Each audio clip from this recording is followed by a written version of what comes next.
শরীরে গরম পড়তে শুরু করেছে। এই সময় অনেকেই ত্বক বিবর্ণ ও রুক্ষ হয়ে পড়ে। এই সময় পানির শূন্যতা ত্বকে প্রভাব ফেলে। জলীয় অংশ প্রচুর আছে এমন ফলমূল, ফলের রস, ডাব খাওয়া যেতে পারে। ভাজা পোড়া থেকে বিরত থাকলে ভালো, কারণ এতে শরীর আরও বেশি পানি শূন্য হয়।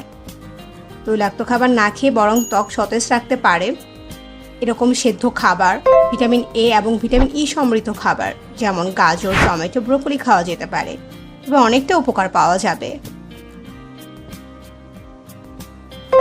গরমে শরীরে অনেক রকমের সমস্যা হতে পারে। অতিরিক্ত ঘামে ঘামাচি, সামার বয়েল বা ফোড়ার মতো চর্মরোগ হতে পারে। এক্ষেত্রে পাউডার ব্যবহার করা হয়। শরীর শুষ্ক রাখতে অয়েলটিন কম্পোজিশন, কিউটিকুরা নামে বিভিন্ন পাউডার ব্যবহার করা হয়। গরমকালে সুতি জামা কাপড় পরা উচিত। খুব প্রয়োজন ছাড়া ত্বকের ছিদ্র